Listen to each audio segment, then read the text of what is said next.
Hi everyone, રસોઈ with આસુમાં તમારું સ્વાગત છે। આજે આપણે બનાવી રહ્યા છે પૌવાનો ચેવડો। પૌવાનો ચેવડો આપણે જનરલી 12 મહિના નાસ્તા માટે બનાવતા હોઈએ છીએ અને ખાસ કરીને આપણે આને દિવાળીમાં પણ બનાવતા હોઈએ છીએ। આ નાસ્તો એકદમ હેલ્ધી હોય છે અને ખાવામાં ખૂબ જ ટેસ્ટી હોય છે। તો સૌથી પહેલાં આપણે પૌવાને થોડા શેકી લેવાના છે, એટલે કે ડ્રાય રોસ્ટ કરી લેવાના છે અને પૌવા ઠંડા પડી જાય પછી આપણે આમાં આમચૂર પાવડર, ચાટ મસાલો, મીઠું અને બુરું ખાંડ એડ કરવાના છે।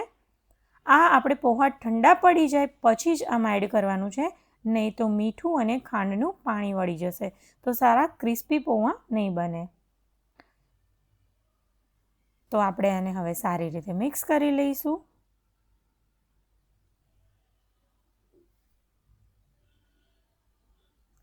પૌવા સારી રીતે મિક્સ કરી લીધા પછી હવે આપણે કડાઈમાં લઈશું તેલ।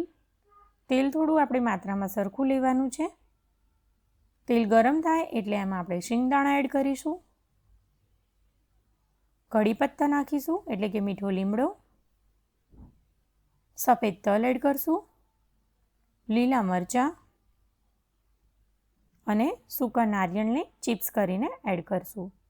હવે આપણે આ બધાને ધીમાથી મધ્યમ આંચના તાપ વચ્ચે આપણે આને ત્યાં સુધી પકાવવાનું છે કે જ્યાં સુધી એ એકદમ ક્રિસ્પી ન થઈ જાય। લીલા મરચાં કે કઢી પત્તા બધું જ એકદમ ક્રિસ્પી થઈ જાય, એકદમ કડક, ત્યાં સુધી એમાંથી બધું પાણી છૂટી જાય ત્યાં સુધી આપણે આને શેકવાનું છે।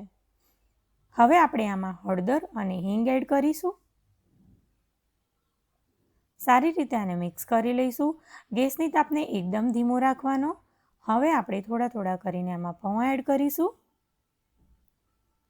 હવે આપણે આને સારી રીતે મિક્સ કરી લઈશું।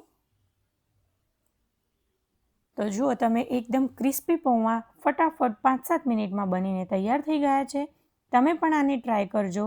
વિડીયો પસંદ આવે તો લાઈક કરજો, શેર કરજો, ચેનલને સબસ્ક્રાઈબ કરજો અને કેટલા ક્રિસ્પી બન્યા છે એ પણ તમે આગળ વિડીયોમાં જોઈ લેજો।